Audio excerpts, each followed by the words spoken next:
Bismillahirrahmanirrahim.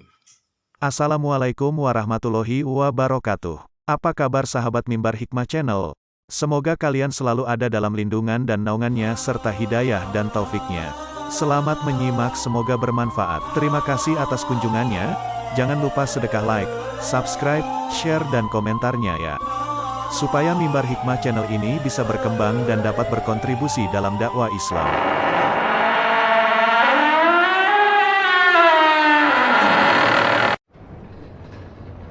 Pemahaman demokrasi dalam pandangan Islam. Pertanyaan. Saya mendengar bahwa kata demokrasi diambil dari Islam. Apakah ini benar? Apa hukumnya mempromosikan demokrasi? Jawaban. Alhamdulillah. Pertama, demokrasi bukan berasal dari bahasa Arab, tapi berasal dari bahasa Yunani. Yaitu terdiri dari dua kata. Pertama, demos, artinya halayak manusia atau rakyat. Kedua, kratia, artinya hukum. Maka maknanya menjadi hukum rakyat. Kedua, demokrasi merupakan sistem yang bertentangan dengan Islam. Karena sistem ini meletakkan rakyat sebagai sumber hukum atau orang-orang yang mewakilinya, seperti anggota parlemen. Maka dengan demikian landasan hukumnya tidak merujuk kepada Allah Ta'ala, tapi kepada rakyat dan para wakilnya. Patokannya tidak harus kesepakatan semua mereka, tapi suara terbanyak. Kesepakatan mayoritas akan menjadi UU yang wajib dipegang masyarakat walaupun bertentangan dengan fitrah, agama dan akal. Dengan sistem ini, dikeluarkan aturan bolehnya aborsi. Perkawinan sesama jenis, bungaban, digugurkannya hukum-hukum syariat, dibolehkannya zina dan khamar. Bahkan dengan sistem ini, Islam dan para penganutnya yang taat diperangi. Allah Ta'ala telah mengabarkan dalam kitabnya, bahwa penetap hukum hanyalah Dia semata, Dialah sebaik-baik yang menetapkan hukum. Dilarang menyekutukannya dalam menetapkan hukum dan Dia mengabarkan bahwa tidak ada seorang pun yang lebih baik hukumnya darinya. Allah Ta'ala berfirman, maka putusan, sekarang ini, adalah pada Allah yang maha tinggi lagi maha besar. Quran Surat Ghafir ayat 12. Allah Ta'ala berfirman, keputusan itu hanyalah kepunyaan Allah. Dia telah memerintahkan agar kamu tidak menyembah selain Dia. Itulah agama yang lurus. Tetapi kebanyakan manusia tidak mengetahui. Quran Surat Yusuf ayat 40. Allah Ta'ala berfirman, bukankah Allah hakim yang seadil-adilnya? Quran Surat At-Tin ayat 8. Katakanlah, Allah lebih mengetahui berapa lamanya mereka tinggal di gua, kepunyaannya lah semua yang tersembunyi di langit dan di bumi. Alangkah terang penglihatannya dan alangkah tajam pendengarannya, tak ada seorang pelindung pun bagi mereka selain daripadanya, dan Dia tidak mengambil seorang pun menjadi sekutunya dalam menetapkan keputusan. Quran Surat Al-Kahfi ayat 26. Apakah hukum jahiliyah yang mereka kehendaki? Dan, hukum, siapakah yang lebih baik daripada hukum Allah bagi orang-orang yang yakin? Quran Surat Al-Maidah ayat 50. Allah Azza wa Jalla merupakan sang pencipta makhluk, Dia mengetahui apa yang terbaik bagi mereka dan hukum apa yang layak untuk mereka. Sementara manusia beragam akal, akhlak dan kebiasaannya. Mereka tidak mengetahui apa yang baik buat mereka apalagi mengetahui apa yang terbaik untuk selain mereka. Karena itu, masyarakat yang menjadikan rakyat sebagai pedoman hukum dan undang-undangnya tidak ada yang dihasilkannya kecuali kerusakan. Runtuhnya moral dan rusaknya kehidupan sosial. Catatan, bahwa sistem ini di banyak negara hanya sekedar dekorasi saja, tidak ada kenyataannya. Hanya sekedar slogan yang menipu rakyat. Penguasa yang sesungguhnya adalah kepala negara atau musuh-musuhnya. Sedangkan rakyat tidak memiliki wewenang. Tidak ada yang paling menunjukkan kesimpulan tersebut bahwa demokrasi yang disebut-sebut itu hanyalah yang sesuai dengan kemauan penguasa, jika tidak sesuai, maka akan diinjak-injak kaki mereka. Kenyataan pemalsuan pemilu. Dibungkamnya kebebasan orang-orang yang hendak menyuarakan kebenaran adalah kenyataan yang diketahui semua pihak, tidak butuh lagi dalil. Tidak berguna bagi otak, jika seseorang masih membutuhkan dalil adanya siang. Disebutkan dalam Mausu'ah Adyan MU Asyirah 21066. Demokrasi parlemen. Salah satu penampilan sistem demokrasi yang dilakukan rakyat adalah pelimpahan kewenangan kepada anggota majelis terpilih sebagai wakil rakyat. Namun, dalam sistem ini rakyat masih dapat langsung berpartisipasi dalam beberapa praktek berbeda, yang utama adalah 1. Hak suara rakyat, yaitu dengan cara sejumlah anggota masyarakat membuat draft undang-undang, baik global atau terperinci, kemudian dibahas oleh parlemen dan dilakukan voting. 2. Hak referendum, yaitu sebuah undang-undang setelah disetujui parlemen diajukan kepada rakyat agar mereka memberikan suaranya. 3. Hak penolakan, yaitu hak sejumlah anggota dewan yang ditetapkan undang-undang untuk menolak rencana undang-undang dalam masa tertentu setelah disahkan.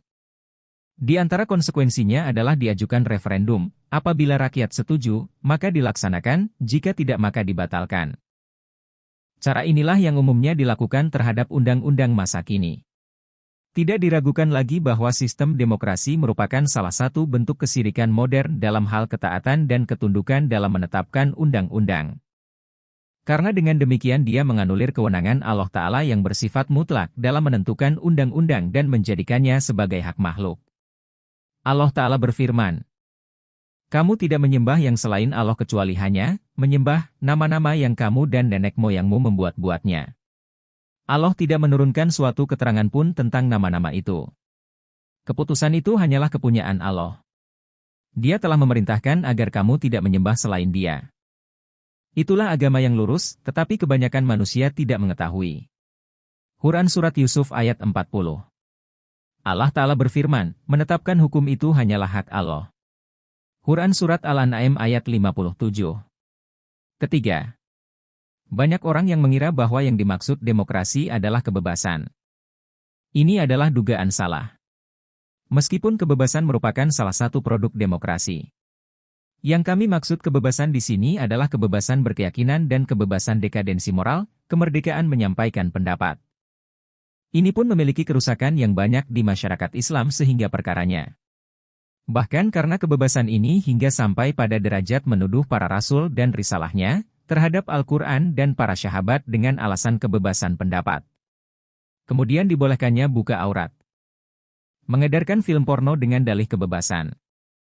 Demikian rantai panjang yang memberi andil bagi rusaknya umat, baik dari segi akhlak maupun agama. Bahkan kebebasan yang sering digembar-gemborkan sejumlah negara tersebut pun tidak bersifat mutlak. Kita akan saksikan bahwa hawa nafsu dan kepentingan akan membatasi kebebasan tersebut. Di saat sistem mereka membolehkan penistaan terhadap Rasulullah Muhammad Shallallahu Alaihi Wasallam dan Al-Quran dengan dalih kebebasan berpendapat, di sisi lain terdapat larangan kebebasan membicarakan sejumlah masalah, seperti membicarakan dusta pembantaian kelompok Nazi terhadap Yahudi. Bahkan siapa saja yang mengingkari pembantaian tersebut akan dikriminalisasi dan dipenjara. Padahal itu hanyalah masalah sejarah yang masih mungkin diingkari. Jika mereka adalah para penyeru kebebasan, mengapa mereka tidak membiarkan rakyat di negeri-negeri Islam memilih jalan dan agama mereka? Mereka menjajah negara-negara kaum muslimin dan berperan merubah agama dan keyakinan mereka? Di manakah kebebasan dalam peristiwa bangsa Italia terhadap rakyat Libya? Dan pembantaian bangsa-bangsa Perancis terhadap rakyat Aljazair, pembantaian bangsa Inggris terhadap rakyat Mesir, pembantaian bangsa Amerika terhadap rakyat Afghanistan dan Irak. Kebebasan yang diusung para pengusungnya itu sendiri akan berbenturan dengan berbagai perkara yang mengikatnya. Di antaranya, 1. Undang-undang. Manusia tidak memiliki kebebasan mutlak, misalnya dengan berjalan melawan arah di jalan raya. Begitu pula dia tidak boleh membuka usaha tanpa izin. Jika dia mengatakan, saya bebas, tidak ada seorang pun yang mempedulikannya. 2. Adat kebiasaan. Seorang wanita, misalnya, tidak dapat pergi ke rumah duka dengan pakaian pantai. Seandainya dia mengatakan, saya bebas, niscaya orang-orang akan melecehkannya dan akan mengusirnya. Karena hal tersebut akan bertentangan dengan adat kebiasaan. 3. Selera umum. Salah seorang dari mereka tidak dapat, misalnya, mengeluarkan angin di depan halayak. Bahkan juga tidak dapat sendawa. Orang-orang akan melecehkannya jika dia mengatakan bahwa dirinya bebas. Maka setelah itu akan kami katakan, mengapa agama kita tidak boleh membatasi kebebasan kita. Sebagaimana kebebasan mereka dibatasi orang perkara-perkara yang tidak dapat mereka ingkari? Tidak diragukan lagi, bahwa yang dibawa oleh agama adalah yang terbaik bagi manusia. Agama melarang wanita membuka aurat, manusia dilarang minum minuman keras. Dilarang makan babi dan lain sebagainya. Semua itu mengandung kebaikan untuk tubuh mereka, akal mereka, hidup mereka. Namun mereka menolak membatasi kemerdekaan mereka jika perkaranya dari agama, sementara jika perkaranya datang dari manusia seperti mereka atau dari undang-undang. Mereka mengatakan kami dengar dan taat. Keempat, sebagian orang mengira bahwa kata demokrasi sama maknanya dengan syuro dalam ajaran Islam. Ini adalah perkiraan keliru dari berbagai sisi, di antaranya, 1. Syuro berlaku pada perkara baru dan kontemporer serta pada perkara yang tidak dijelaskan secara rinci dalam Al-Quran dan Sunnah. Adapun, hukum rakyat dapat mendebatkan perkara prinsip dalam agama. Mereka dapat menolak pengharaman yang haram atau mengharamkan apa yang Allah bolehkan atau wajibkan. Khamar menjadi boleh diperjualbelikan dalam undang-undang tersebut, demikian pula halnya dengan zina dan riba. Mereka juga mempersempit ruang kerja dakwah Islam dan paradainya dengan undang-undang tersebut. Ini bertentangan dengan syariat. Bagaimana dapat disamakan dengan syuro? 2. Majelis syuro terdiri dari orang yang memiliki kedudukan dalam fikih, ilmu, pemahaman dan akhlak yang tinggi. Tidak dilibatkan bermusyawarah orang-orang yang melakukan kerusakan dan bodoh, apalagi orang kafir atau ateis. Adapun parlemen demokrasi tidak menjadikan semua itu sebagai pedoman. Wakil rakyat boleh jadi orang kafir, pelaku kerusakan, orang bodoh. Bagaimana dapat disamakan antara hal ini dengan syuro dalam Islam? 3. Syuro tidak bersifat mengikat bagi penguasa. Boleh jadi pemerintah memilih salah satu pandangan anggota majelis yang kuat argumennya karena menganggapnya lebih benar dibanding sisa anggota majelis lainnya. Sedangkan dalam parlemen demokrasi, kesepakatan mayoritas akan menjadi undang-undang yang mengikat semua orang. Jika telah diketahui demikian, maka wajib bagi kaum muslimin merasa mulia dengan agamanya dan percaya bahwa hukum-hukum Tuhan mereka bermanfaat bagi dunia dan akhirat mereka. Serta berlepas diri dari sistem yang bertentangan dengan syariat Allah. Berpegang teguh kepada syariat Allah Ta'ala dalam segala urusannya. Tidak dihalalkan bagi seorang pun untuk menetapkan sistem dan pedoman yang tidak bersumber dari Islam.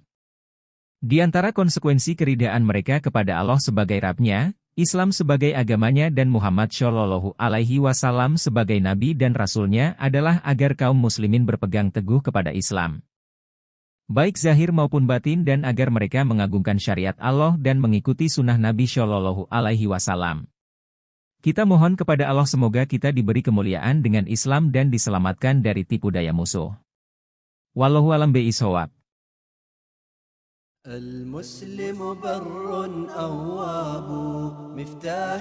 Apa artinya demokrasi? Dari rakyat, untuk rakyat dan oleh rakyat, kan begitu. Mengatakan hukum milik rakyat bukan hukum Allah, itu apa namanya? Oh, itu adalah apa? Adalah kufur. Karena Allah berfirman, hukum itu hanya milik Allah Subhanahu wa Ta'ala. Tetapi dalam sistem kepemimpinan dunia sekarang, sistem hukum dunia sekarang, bukan rahasia lagi manusia menjadi penyusun hukum. Kalau di Amerika istilahnya lebih mudah dipahami. Kenapa? Karena di Amerika jelas-jelas anggota parlemen julukannya lawmaker, pembuat hukum. Suatu perkara yang dalam Islam nggak dikenal. Manusia nggak perlu bikin hukum, manusia tinggal mentaati hukum Allah Subhanahu wa Ta'ala. Tapi kenapa kita masih menganut demokrasi? Karena pejabat negara tidak memahami Al-Quran. Kondisikan gubernur, wali kota, menteri, presiden, orang yang sekuler, tidak memahami Quran. Itu target negara kafir.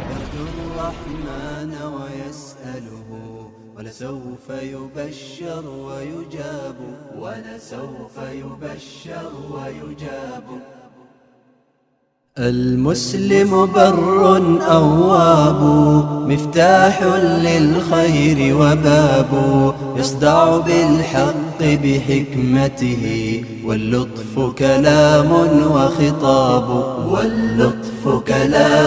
وخطاب وله الآداب تميزه يرفعه بالخلق سحاب يأمر بالمعروف وينهى عن منكر فعل تواب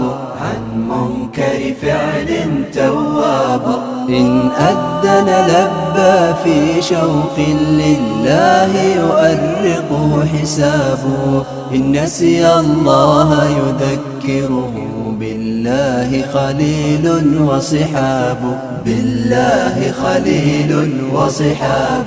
المسلم نور إذ يهدي، إن يظلم في العين ضباب. يرجو الرحمن ويسأله، ولسوف يبشر ويجاب، ولسوف